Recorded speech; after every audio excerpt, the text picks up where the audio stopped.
Good day everyone and welcome back to the channel. Today we're going to be discussing One Piece chapter 1017. We got some revelations in this chapter also. Yes, I have on a hat because I have a bad hair day and really don't want to comb my hair, so yeah. But yeah, spoiler warning of course, so let's go through the chapter and we'll discuss the things as we come across them. So first things first, we see the chapter start off with Tama again, where Bao Huang was trying to build up the courage to kind of speak, and we see Queen yells at her and she kind of faints. Of course, Bao Huang is still in the plant that Usopp fired at her.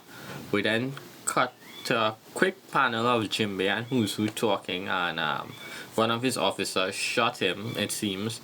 And of course, he mentions, well, it's a fight, and we outnumber you all, so it's only obvious that, it wouldn't be a one-on-one fight. And Jinbei says he knows that, but his job is to keep, or all of their jobs then at least, is to keep these officers busy. We also see Frankie doing the same thing. He's tired, it seems, and he's fighting off foot soldiers as well. We don't see Sasaki for some reason, but yeah. We then get glimpses again of like Inuarashi and his fight with Jack, and of course the soldiers attacking him, and Jack saying it's a battle of numbers. So things like that, little cuts all over the place with basically the Beast Pirates winning these advantageous fights with numbers, and then Tama finally builds up the courage. I think they stall a bit on this, but either way, Tama builds up the courage to finally say and announce that for all the people who ate her Kibidango to change sides and help Luffy and Momo. And yeah, this leads to everyone now who has eaten the Kibidango, who are gifters at least, changing sides and now turning on their allies, I guess, because now they're allies with their enemies. So yeah, we get two glimpses of two panels as well. We see Lost Crew saving Luffy and doing CPR on him to get the water out of him. We also see Momo crying for Kinemon, and he's in Shinobu's arms. We get one small glimpse of Onigashima, of course, floating as well. And then we get Queen saying that someone to get rid of Tama. So we see Hamlet, the giraffe smile, who has his body as the giraffe head, basically turn on them. We see the smile user who has the snake who's has his leg attacking Who's crew. We see CP0 wondering what is going on, because I don't think they know about Tama's power, so they're confused as well. We see a few other cool panels of gifters turning. There's one who looks like a pig in this panel, like he has a pig snout, and right here a pig head, like half of a pig head. So yeah, we get that, and then we get Tama and Nami and Usopp rejoicing, and this is where Queen goes to attack them with his hyper beam, or is it the black coffee beam? But either way he goes to attack, and this is where Sanji comes in and stops him with his collar shot. And this leads into the setup now, and one revelation in this chapter, and that being that of course Queen calls him Judge's son, and Sanji says, "Don't call me that." And he asks Queen a question, and he says, "Are you part of his insane research team or something?" And Queen says that, do you mean Mads? So it seems that Queen and Judge and maybe Vegapunk and some others who are part of this group called Mads. We don't know anything about Mads yet, but hopefully we get some more revelations as this fight goes on, or maybe later on. But that's not the only revelation. The second revelation is Queen is a cyborg. I guess we could have all assumed that from what we've seen in the earlier chapters of him. So yeah, Queen is a cyborg, and he transforms into his hybrid form. And his hybrid form is kinda dope, because we see his mechanical arm has 3 claws. We see his hair actually has 3 claws, his ponytail, the end of it. So that's interesting as well.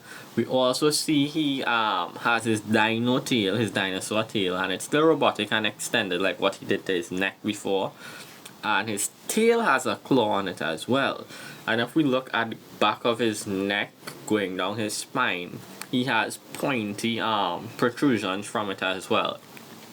So he's looking less like a brachiosaur now and more like somewhat of a T-Rex in that aspect. But yeah, so this sets up the whole Sanji versus Queen, and now I would assume this is where Sanji will have to use his raid suit going forward after this. But Sanji looks over to Chopper and asks him if he can handle things over there, and I'm assuming this is so he could go on and fight Queen. And we get the next revelation now, and that is the drawbacks of Chopper's new 30-minute Rumble Ball. And that is essentially Chopper, after he uses it, shrinks into like a tiny chibi baby. Well, he's already chibi, but even smaller than that. But when he shrinks into this chibi baby, he also has an old man voice. So I think it's called Baby Giza, or in the Japanese, it's Baby Gigi. So yeah, so Chopper kind of shrinks his helmet as well as even too big for him. But yeah, and the next revelation now comes with Zoro.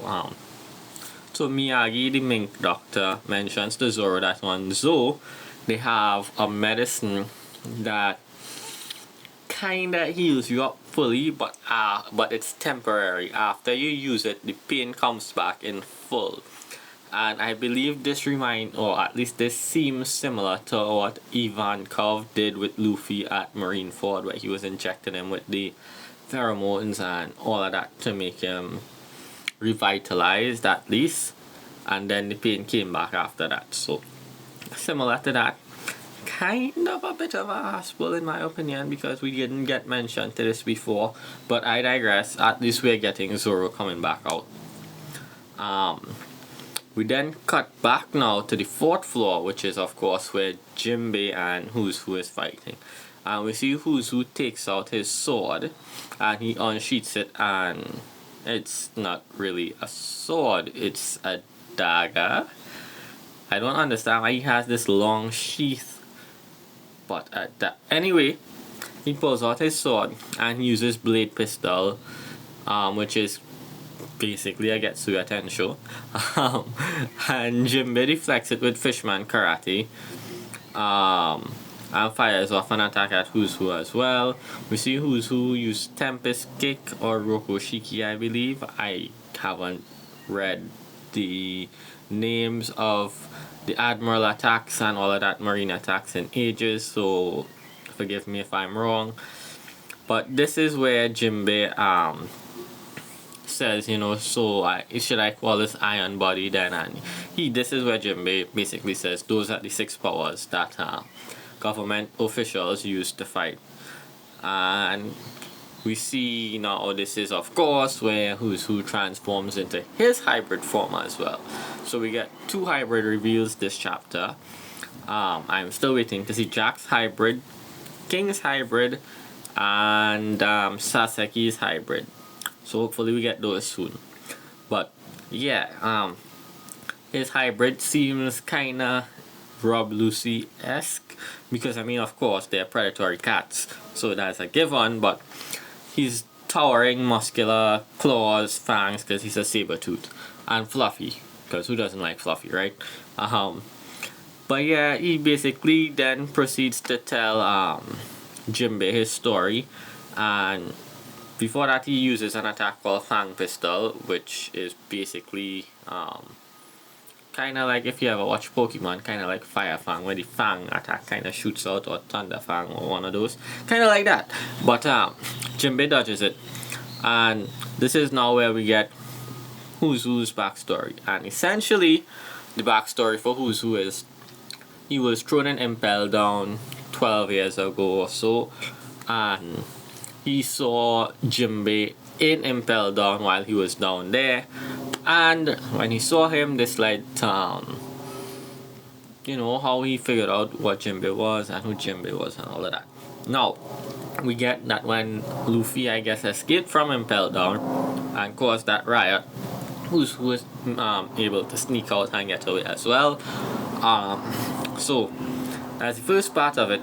The second revelation of this is that who was thrown in jail. And the reason he was thrown in jail was because he had a slip up 12 years ago guarding a fruit, a devil fruit. And that devil fruit was the Gomo Gomo no Mi, Luffy's fruit. And it was stolen from the ship he was guarding.